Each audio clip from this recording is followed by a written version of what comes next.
E hoje eu quero falar contigo sobre esse tema, a nova aliança, todo o bem de Deus a seu favor. Todo o bem de Deus a seu favor. Eu quero contribuir com mais algumas ferramentas que vão fortalecer a sua fé, de forma que você possa sair daqui com as suas emoções no lugar, sair daqui estável, sair daqui crendo que Deus te ama, você é um filho amado, que Jesus está com você e que por isso você pode descansar, entrar num lugar chamado descanso, porque Jesus é por você. Amém? Eu quero usar um texto do Antigo Testamento que está em Jeremias, no capítulo 33.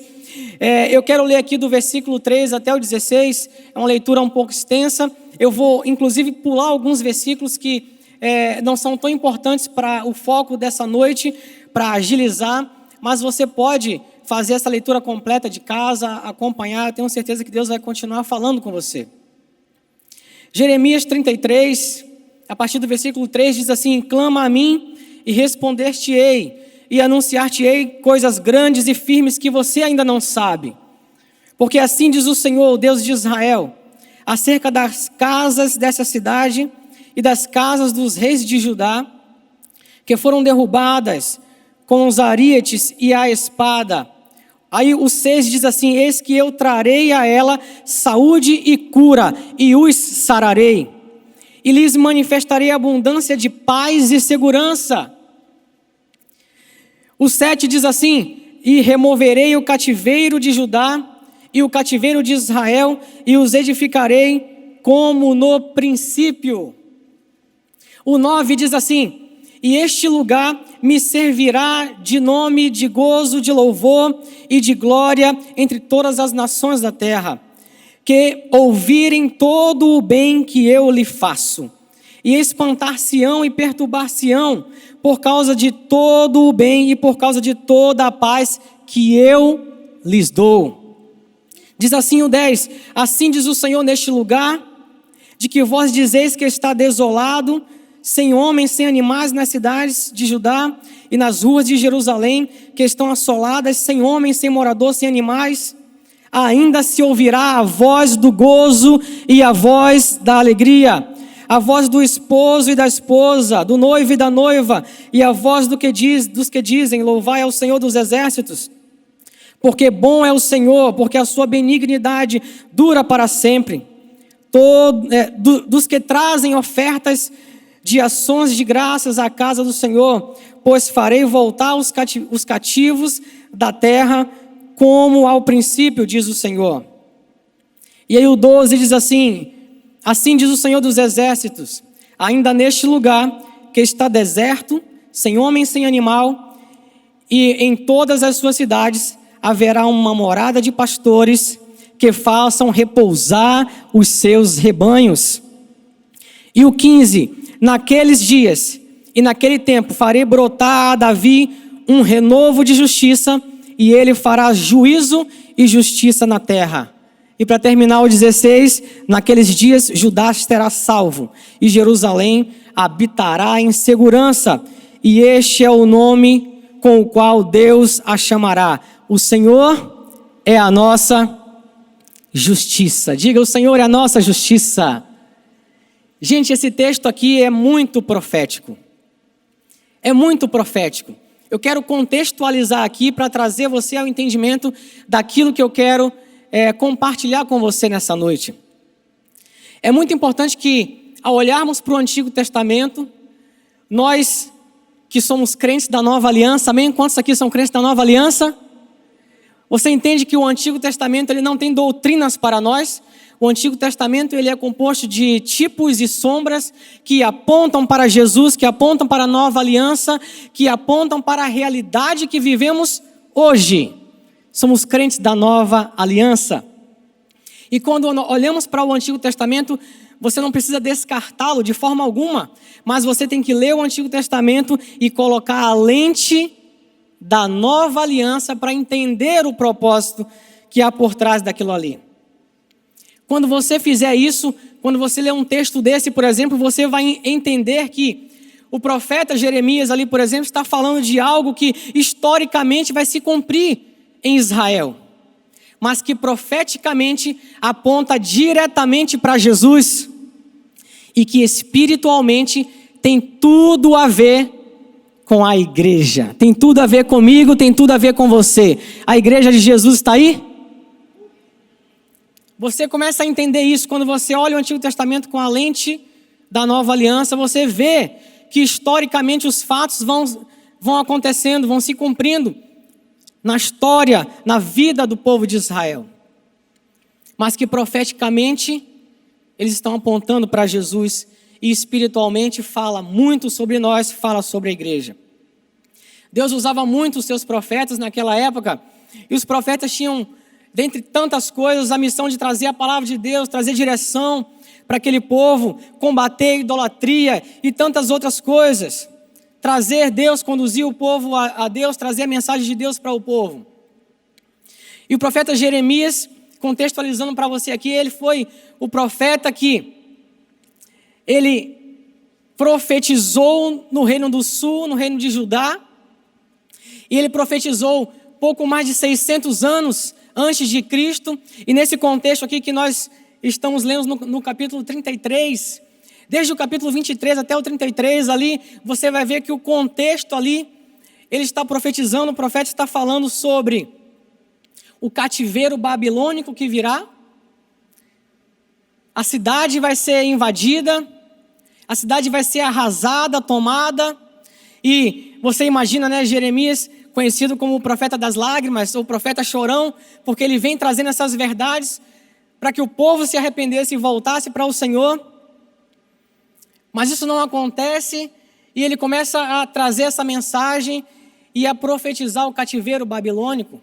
Isso acontece, esse era o contexto ali, a cidade arrasada, mas nesse mesmo contexto ali, você vai ver que ele traz a mensagem de um Messias que virá, e também a mensagem de que Deus estabeleceria com o seu povo, mais à frente, uma nova aliança. Diga aí, uma nova aliança. É muito interessante, então, contextualizando para que você entenda onde eu quero chegar, esse era o momento, esse era o profeta, esse era o povo. Mas eu quero me ater hoje não ao fato histórico que se cumpriu em Israel, mas ao fato profético que aponta para Jesus e que espiritualmente fala sobre nós. E nesse capítulo que nós lemos aqui, tantas coisas maravilhosas, não sei se você percebeu, mas eu quero agora frisar uma a uma para que a gente se fortaleça em fé aqui e saia ainda mais felizes e estáveis em Deus. Nesse capítulo aqui você vai ver o coração de Deus acerca do cuidado com o seu povo, do cuidado que Ele tem para conosco, do cuidado que Ele tem para mim e para você. E a forma que, quando nós ouvimos acerca dessas verdades, nós podemos ficar firmes e estáveis, confiantes de que Ele está do nosso lado, Ele está com a gente, amém? Essas são algumas verdades da nova aliança que Deus começou a revelar ali. Você vai ver que a linguagem do texto, você vai ver que a linguagem, nós lemos aqui, por exemplo, a linguagem que falava de um noivo e de uma noiva. Para aquele povo não fazia muito sentido naquele momento, mas Deus estava usando o profeta numa linguagem que apontava para Cristo e apontava para a nova aliança. Havia um contexto histórico que iria acontecer, que se concretizou ali para o povo, mas Deus estava usando ele, Deus estava no controle daquela profecia, no controle daquela mensagem, e de olho na nova aliança, vendo já a bênção que Ele estabeleceria para mim e para você. Amém? E aí, gente, a gente vê coisas maravilhosas como esta. Ele disse aqui nesse capítulo: eu vou fazer para vocês, eu vou anunciar para vocês coisas grandes e firmes que vocês ainda nem conhecem. E comece a perceber, por isso que eu quis explicar o contexto, que embora ele estivesse falando para aquele povo ali, profeticamente Ele está falando conosco, amém? Essa mensagem é para nós, essa mensagem é para você. Nessa noite Deus quer te lembrar, eu quero fazer na sua vida coisas grandes, firmes, estáveis, que você ainda nem conhece. Quando eu olho essa mensagem eu começo a pensar, caramba, que legal. Sabe que você não precisa entender o milagre?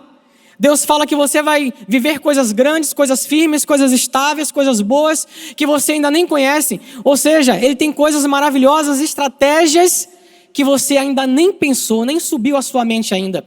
E a primeira coisa que eu quero dizer nessa noite é que o Espírito Santo, Ele está em você. Naquele tempo, historicamente, as coisas estavam acontecendo para aquele povo, mas eles não tinham o Espírito Santo neles. Por isso, Deus visitava o profeta e dava direção, mas na nova aliança que espiritualmente estava sendo apresentada ali, na nova aliança, Jesus deu para nós o seu próprio Espírito, Ele habita em nós, e nós podemos dizer que somos guiados pelo Espírito Santo de Deus. Quantos aqui são guiados pelo Espírito? Amém? Então Deus, através do seu Espírito Santo, quer dar para vocês novas e grandes estratégias que você ainda nem sonhou que pode viver. Quem crê nisso aí? Quem crê nisso?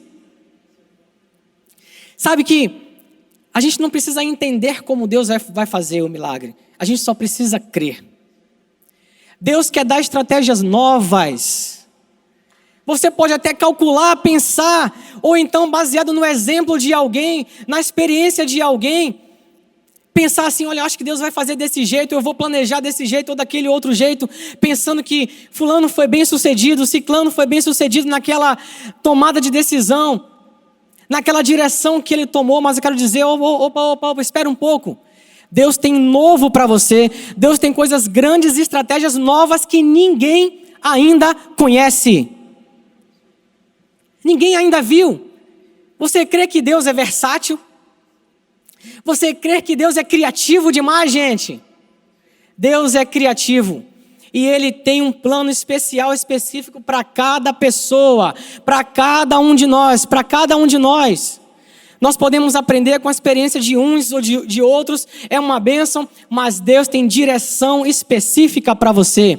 E eu quero dizer nesse primeiro ponto para você que Ele vai fazer isso através do Espírito Santo que Ele já colocou em você, e Ele vai te dar estratégias novas, grandiosas, que nem subiu ainda ao seu coração.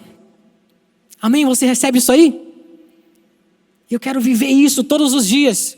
Sensibilidade no Espírito para dizer, Deus, direciona, guia, traz novas estratégias. Eu creio, eu confio.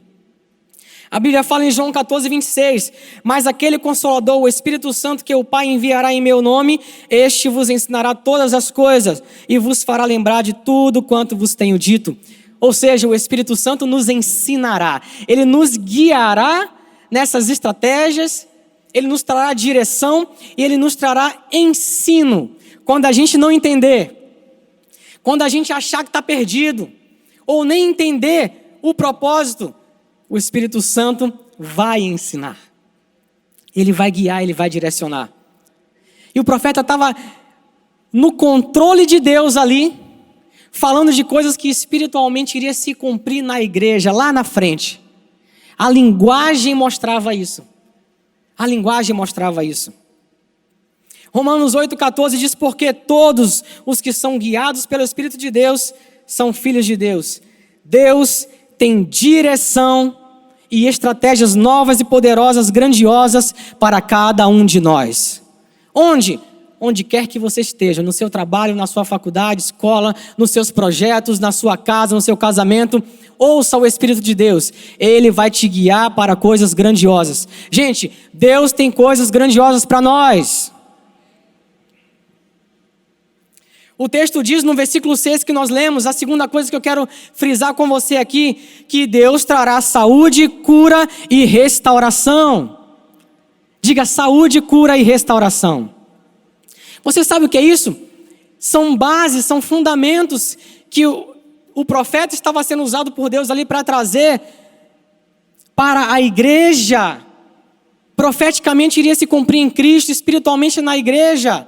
Mas isso já mostrava ali mais de 600 anos, gente.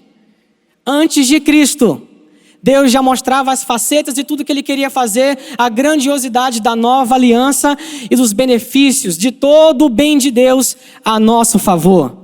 Por isso que eu resumi isso aqui em todo o bem de Deus está disponível a nosso favor, nós que somos crentes da nova aliança. E aí Isaías, corroborando com isso, Isaías 53, 4 e 5, diz assim: verdadeiramente Ele tomou sobre si as nossas enfermidades e as nossas dores Ele levou sobre si, e nós o reputávamos por aflito, ferido de Deus e oprimido. Mas Ele foi traspassado pelas nossas transgressões e moído pelas nossas iniquidades. O castigo que nos traz a paz estava sobre Ele, e pela sua pisadura, pela sua ferida, nós fomos sarados. Por isso o profeta 600 anos antes de Cristo já dizia: Ele vai trazer saúde, cura e restauração.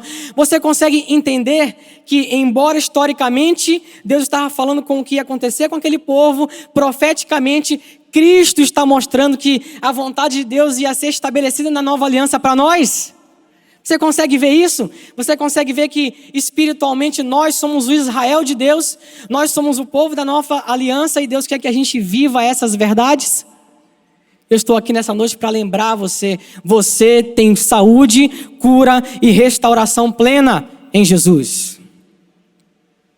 São ferramentas que vão ajudar você. Caramba, como que a gente vai superar? É o ano da superação, nós temos visto tantas coisas aqui.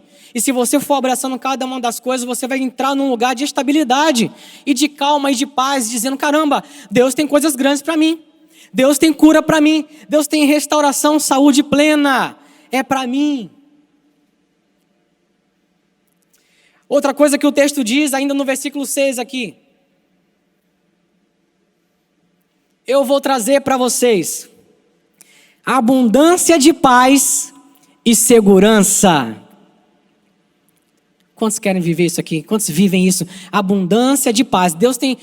Gente, o texto diz abundância de paz e segurança e estabilidade.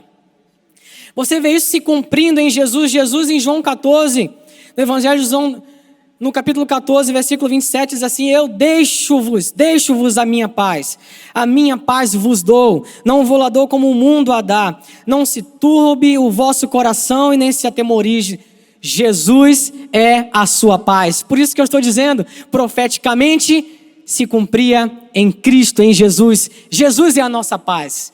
Você pode dizer isso para você mesmo, para o seu coração: Jesus é a minha paz. Jesus é a minha paz. Isso, diga, não importa a situação, faça a sua confissão de fé crendo: Jesus é a minha paz. Filipenses 4, 7 diz assim: e a paz de Deus, que excede todo entendimento, guardará os vossos corações e os vossos pensamentos em Cristo Jesus. Vocês estão conseguindo entender que 600 anos atrás Deus usou um profeta para falar com o povo diretamente, mas que ele estava de olho na nova aliança, de olho no seu povo, de olho na igreja, e trazendo para nós pistas maravilhosas, que para aquele povo era uma promessa, mas para nós é uma realidade. Diga, é uma realidade para mim. É uma realidade para mim.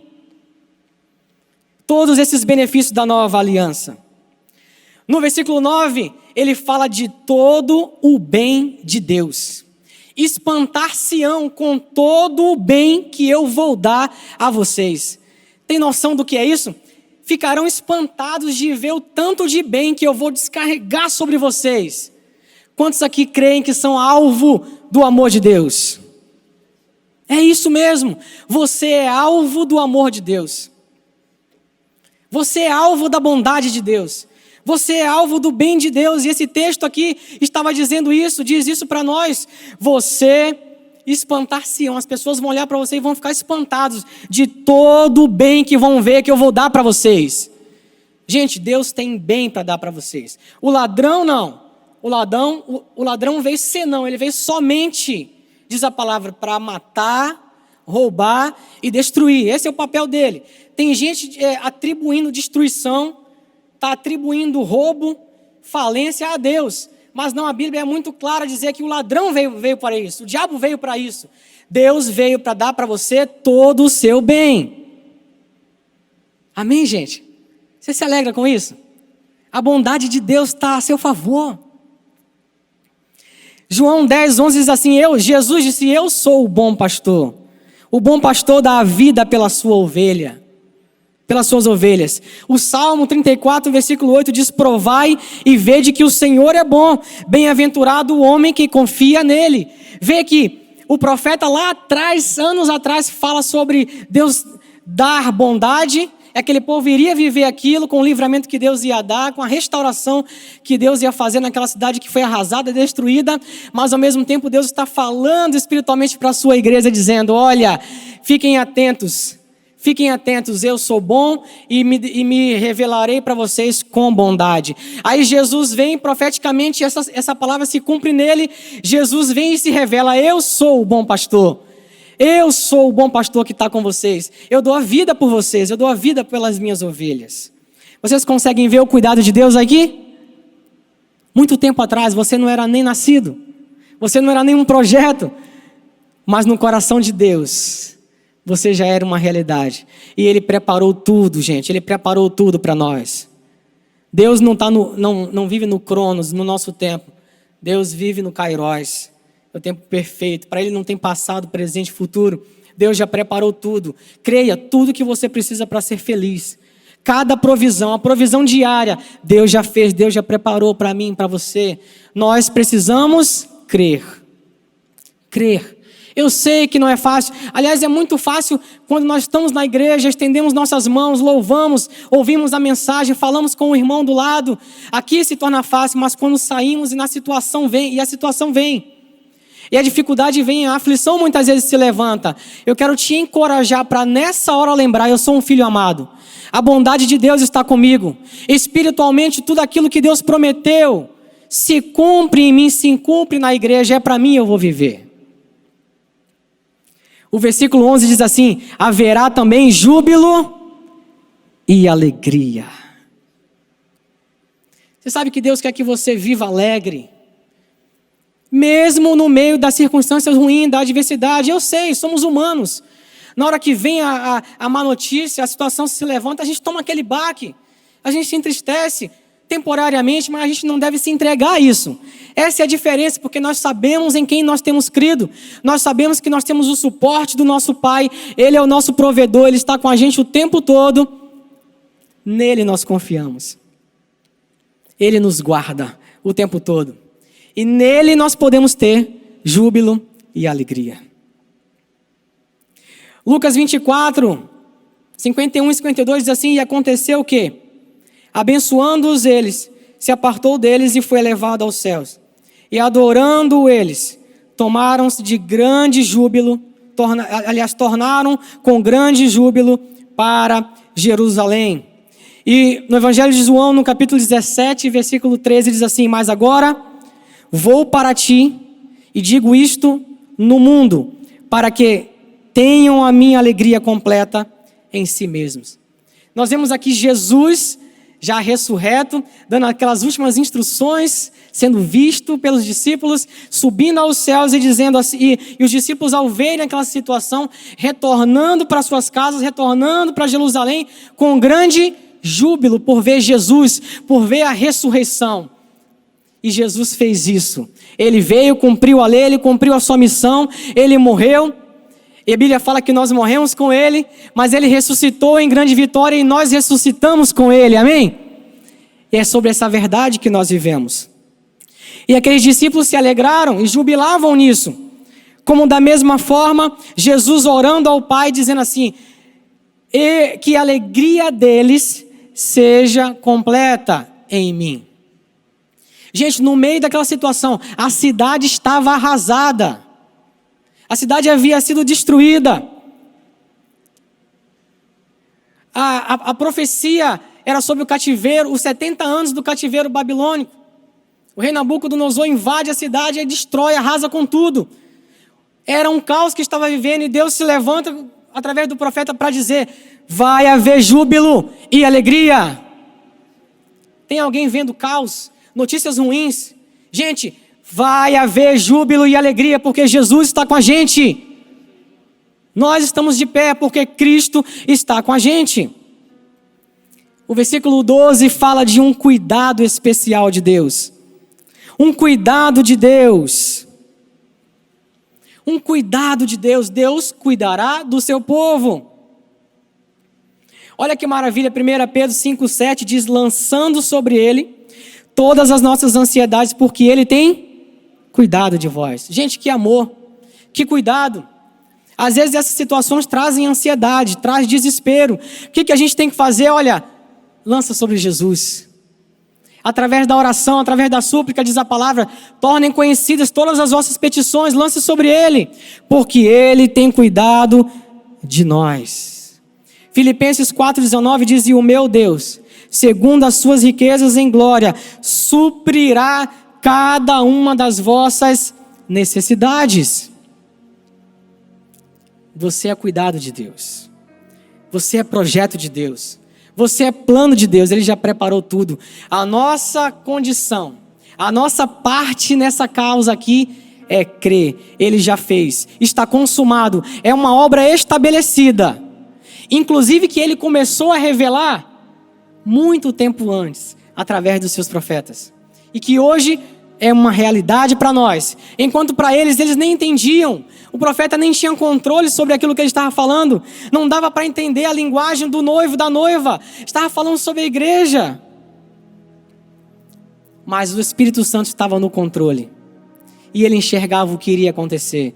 Nós vivemos um tempo maravilhoso. Somos crentes da nova aliança e vivemos o melhor. O bem de Deus está ao nosso favor. O texto diz que haverá salvação. Quantos aqui foram alcançados com salvação? Salvação, salvação. Gente, o texto diz haverá salvação, salvação.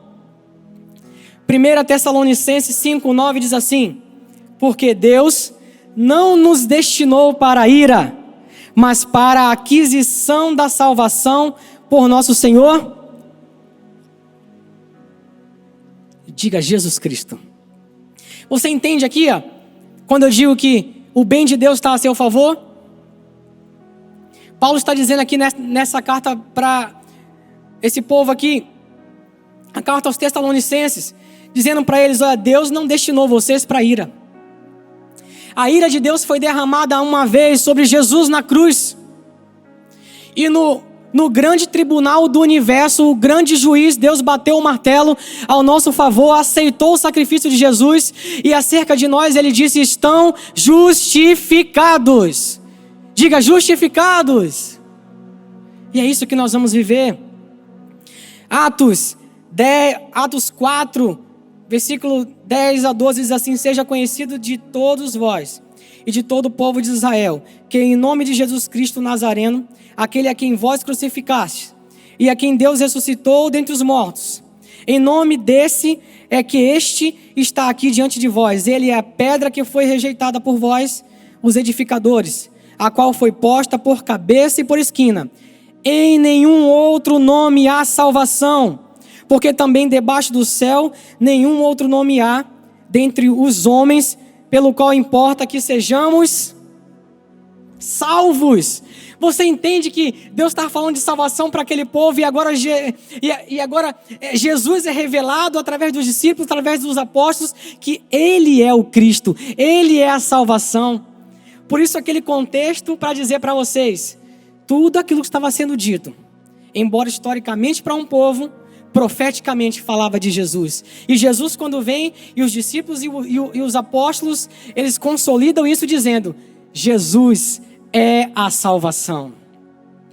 Se você está em Cristo, você não precisa temer. Você é salvo.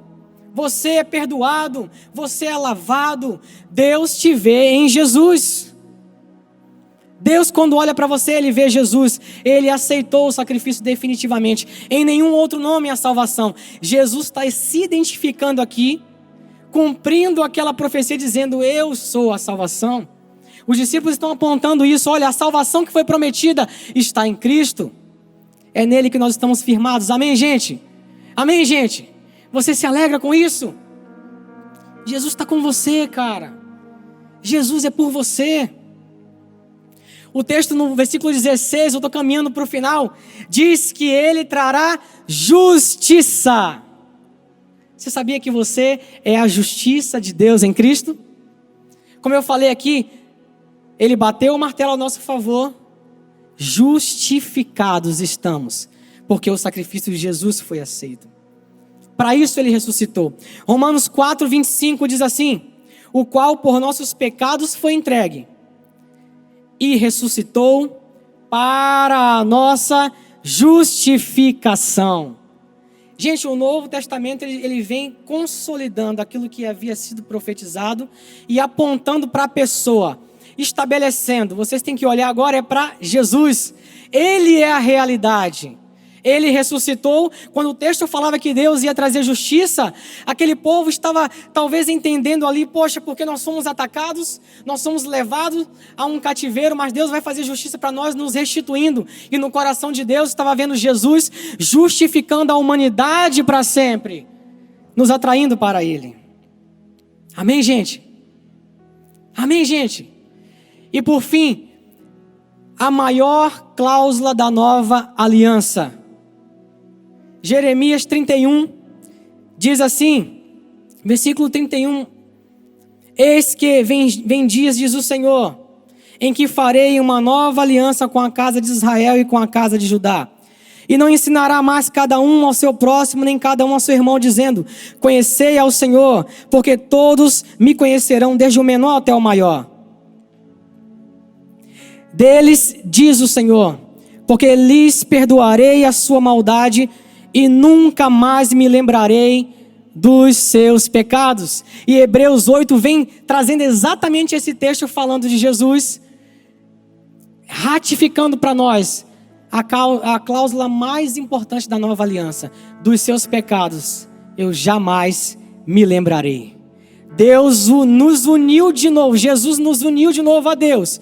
Você é aceito. Ninguém pode dizer, ninguém pode tirar você das mãos de Deus. Se você está em Cristo, você é perdoado, passado, presente e futuro. Deus fez isso na cruz, você não era nem nascido ainda, por conta do seu amor incondicional. Amém, gente? Não é um plano maravilhoso? Não é um legado maravilhoso essa nova aliança? Cada item desse que o texto iria trazendo, que aquele povo nem entendia direito, porque falava de algo muito maior, porque falava de algo muito superior, falava de Cristo e da nova aliança, está à nossa disposição neste momento. Neste momento está à nossa disposição. Você pode tomar posse disso, amém? Você pode ficar de pé? Fique de pé agora neste momento.